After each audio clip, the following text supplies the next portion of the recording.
칸이 더 있어요. 이 원고에 대한 전체 신업에 대한 설명인가 봐요. 아, 시놉시스도 있어요? 이 이야기는 1960년대 후반부터 1990년대 후반까지 교도소에서 실제 벌어진 사건들을 토대로 하여 구성한 것입니다. 전 이제 50일가량 남았습니다. 안녕히 계세요. 출소까지? 웬만한 편지들 받아봤지만 시나리오 참. 아, 근데 이게 1960년대부터 90년대까지의 교도소에서 벌어진 일을 썼다고 아까 했잖아요. 그러니까요. 그럼 교도소에 도대체 얼마나 있었던 거예요? 이 사람이 근데 범죄 경력이 한 30건이 좀 넘습니다. 성인이 되고서부터 지금까지 교도소를 끊임없이 들락날락한 사람이고요. 그 당시에도 팀을 딱 꾸려가지고 전국에 있는 금은방을 36억 원치를 털어놓은 36억 원어치요? 어마어마한 금액이죠. 그러니까 이런 범죄자들은 잠시 사회에 나와서 쉬고 다시 가는 거예요. 아, 그런 거네요. 이 사건이 그 한국판 오션스 11이라고 그때 당시 제가 수사했던 수첩입니다. 이렇게 저는 이제 일일이 찍어서 수첩을 이렇게 사진을 붙였거든요. 형사수첩. 지금 보면은 원래 있는 거보다 양이 너무 많으니까 이게 벌어져 있어요. 여기.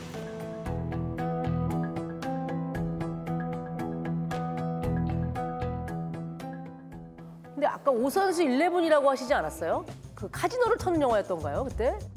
그때 범인들 보면 다 뭐 조지 클루니도 나오고 맞아, 뭐 브래드 피트. 브래드 피트도 예. 나오고. 그 영화라도 인물이 좋은 영화 배우지만 보세요. 인물이 형편없습니다. 아니 뭐 그렇게까지 얘기하세요.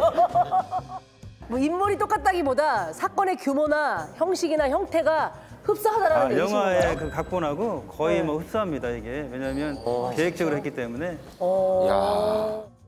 이 사건은 2009년 충북청 투캅스 형사님이 검거한 놈들의 이야기입니다.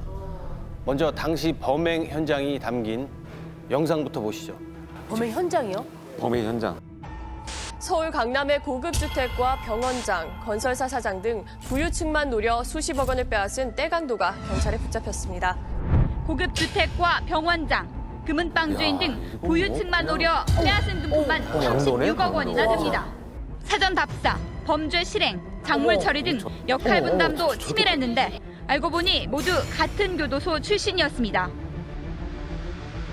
와, 이거는 아까 계속 얘기하셨지만 단순 절도 사건이 아니네요. 네, CCTV 속 영상은 1993년도부터 2003년도 사이 서울, 강남, 종로, 은평, 부산 등지에서 떼강도 짓을 한 놈들의 모습입니다. 뭐 쇠몽둥이, 뭐 손도끼, 뭐 칼 이런 걸 들고 사람들을 위협해 거액을 탈취한 거죠. 그러니까 영화 오션스 11 영화 보면 이들이 각 분야 전문가들이 모여서 역할을 나눠 움직이잖아요. 그렇죠. 이 범인들도 이렇게 했던 거예요. 얘들이 이제 범행 대상을 물색을 하기 위해서 사전 답사를 하고 그다음 이제 작전을 짜는 총책, 또 주먹을 좀 쓴다는 조폭 출신들, 그리고 금고를 좀 딴다는 절도범, 이런 행동책을 모집합니다.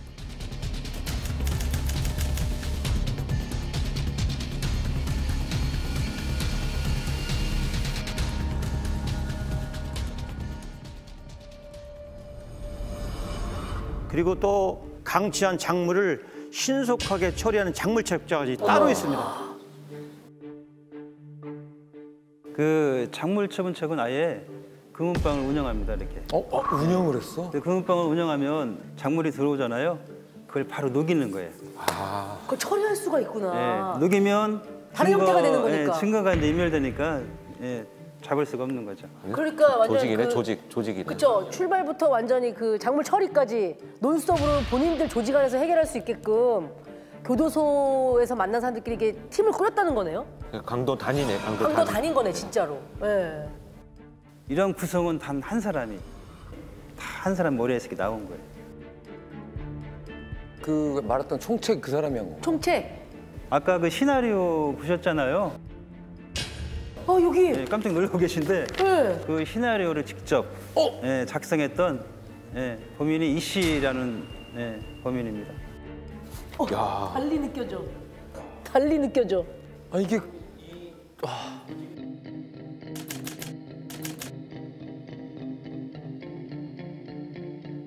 그래서 이제 이 씨가 이제 범행 대상을 물색을 하면 그 전날 그 조직원들을 불러 모읍니다. 네. 불러 모아서 범행을 할 장소에 대해서 타겟에 대해서 브리핑을 쫙 해요. 역할, 동선, 그 이후에 행동을 어떻게 할 것까지 대응책을 꼼꼼히 이렇게 시나리오 마냥 짜는 겁니다. 아 범행을 아예 시나리오 짜듯이.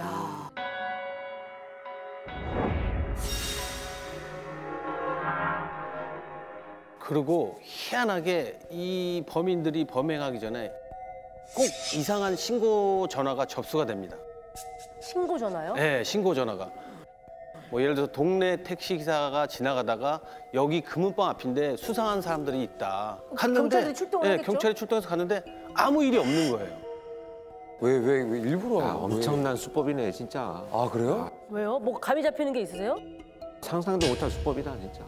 아까 말씀드린 그 택시기사 신고한 건도 이 씨가 한 거예요. 아 그렇지, 신고를 이 그렇지. 씨가 한 거예요? 아니 그 택시 기사가 저 택시 기사인데요 했는 게 그러면 이 씨가 택시 기사인 거예요? 이 씨가 택시 면허가 있었습니다. 네, 택시 면허가 있으니까 어떻게 하겠어요? 택시를 타고 현장에 갑니다. 가면 답사를 하잖아요. 전화를 하는 거예요, 신고로. 아, 여기 저 강도 사건 났는데 빨리 와주세요. 그러면 순찰차가 가잖아요. 그럼 시간을 재는 거예요. 몇 분이면 도착하고 또 몇 분이면 가느냐. 그러면 도주를 보는 거죠, 또 도주로. 이렇게 몇 분을 한 거예요. 시간 완벽하게. 계산하는 거야?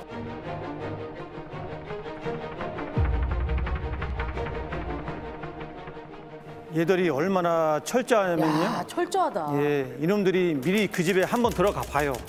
그래도 집안에 있는 칼이란 칼은 다 없애버려요.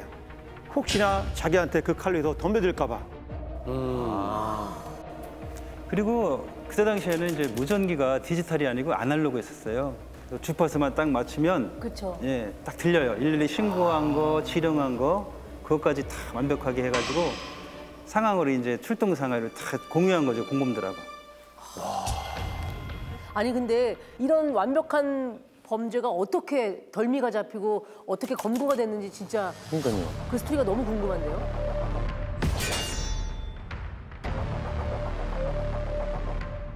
(2009년도에) 저희 관내 괴산에는 금은방에서 강도 사건이 나면서 이 사건에 꼬리가 잡히게 됩니다. 아 현장에는 증거를 남기거든요. 네. 계산 사건에서도 이제 범인들이 증거를 남겼어요. 가장 유력한 DNA를.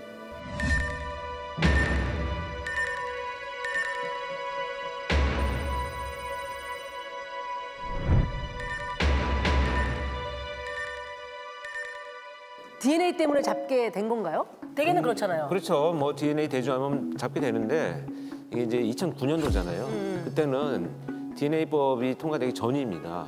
그래서 이게 대조군이 있어야 돼요. DNA가 비교할 어떤 대상? 용의자와 대조할 네. 수 있는 군이 있어야 되고 사건은 아마 DNA가 나왔어도 수사하기는 굉장히 힘든 사건이었을 것 같은데. 그러면 그걸 어떻게 하셨어요? 그래서 저희가 전국에 있는 금은방 강도의 동일수법 전과자들을 싹 훑었어요. 그중에 한 명인 DNA를 어렵게 확보를 해서 조회를 해봤더니 다른 지역의 강도 사건에 DNA가 나온 거예요. 어머. 어머머머. 그래서 이놈을 탈탈 털었더니 그 위로 이런 범죄 형각이 쭉 나왔던 거죠.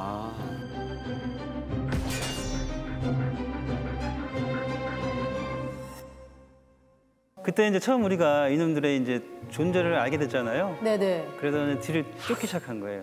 어떻게 했길래 안 잡힌 거예요? 사건 전날부터 전부 개인 핸드폰을 사용을 금지시키고 총책이, 그리고 내일은 어느 지역으로 모여라, 그리고 절대 자기 신분이 노출돼 있는 차를 사용하면 안 되고, 그리고 일을 저지르고 나면 잽싸게 이제 작물을 처리하고 해외를 나갑니다. 왜냐하면 얘들이 몇 개월 지나면 수사가 조금 덜 된다는 걸 알고서 해외로 나갔다가 그 약간 수면 아래로 가로들으면 그때 이제 다시 들어와서. 들어가는 거죠. 야, 진짜 치밀하고 철저하다. 이놈들. 너무 계획적이다. 예. 그래서 우리 형사님들이 이 미꾸라지 같은 놈들을 처음에 꼬리를 잡은 건 이씨 바로 밑에 있던 넘버 2였습니다. 아, 두 번째. 예. 검거 장소가 엄청납니다. 저도 이거를 보고 깜짝 놀랐는데 이거 보시면 여러분들 진짜 깜짝 놀라실 거예요. 아, 그래요? 예, 한번 보시죠. 왜? 어? 뭐길래? 이게 뭐야? 충북 괴산경찰서. 체포. 어머나? 인천이네요? 법정에서 잡혔다고? 인천 지방 법원이요? 법정 앞으로 뭐 자기 발로 걸어 들어온 거예요? 해를 태도 3년 동안 회에서 숨어 있다가 3년이나. 여권이 없어서 여권을 위조해서 들어온 거예요. 그래서 인천지방법원에 여권법 위반으로 출석한다는 걸 알고 저희들이 잡으러 들어간 거죠. 출두를 했네요, 또. 예. 이게 이제 사실은 한 사람이 잡히면서 쭉쭉쭉 이제 굴비 엮듯이 잡힌 것 같은데. 아, 근데 주범이 잡혔잖아요. 네. 재판장에 잡혔기 때문에 그 양반 통화 내역을 빼서 공범들로 추정되는 번호를 또 추립니다. 나머지 범인들도 찾고 은신처도 찾고 그래서 검거하게 됩니다. 그래서 1993년부터 2003년까지 벌어진 떼강도 사건들의 범인 12명을 우리 형사님들이 일망타진했습니다. 12명을 진짜. 그래서 이 범죄 집단을 꾸린 이 씨는 징역 13년을 선고받고요. 지난 4월 14일 만기 출소했습니다. 출소했군요.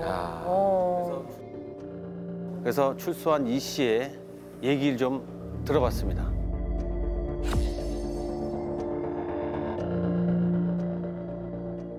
솔직히 저는 범행 당시 두목으로 범행 현장에 직접 참여하진 않았지만 피해자가 겪었을 사건 당시의 공포와 참담하고 황량한 심정을 어찌 다 헤아릴 수 있겠습니까? 범죄자인 저도 그에 미치지 못하겠지만 아무튼 피해자들에겐 더없이 죄송할 뿐입니다. 겪은 고통에 사죄를 드립니다. 뭐 사죄한다는 뉘앙스긴 한데. 그쵸, 이게- 네, 그게 뭐. 약간 어쩌라고. 네, 기분이 진짜 딱 그 표현이에요. 예. 기분이 좋지 않아요. 예. 이 사건에 대해서 뭐 피해자분들에 대한 사죄가 아니고 나는 거기에 없었지만 사죄한다는 거잖아요. 뭐 말도 안 되는 범행 현장에 직접 참여하진 않았지만 그게 핵심인 거구나. 아, 자기는 참여 안 했다. 본인이 이제 공범이다, 주범이다를 얘기하는 거거든요. 그래서 숨기는 거예요. 심리적으로. 아이고, 참 끝까지 좀 안타깝다는 생각뿐입니다. 우리 형사님들도 혹시 주범 우리 이 씨에게 하실 이야기가 있을까요? 일단은 편지에도 피해자들한테 사과한다는 내용은 있지만은 이게 솔직히 진심에서 우러나는 사과인지 진심으로 피해자한테 사과를 하시고 진짜 피땀을 흘려서 땀 흘린 대가로 정상적인 거를 했으면 좋겠습니다.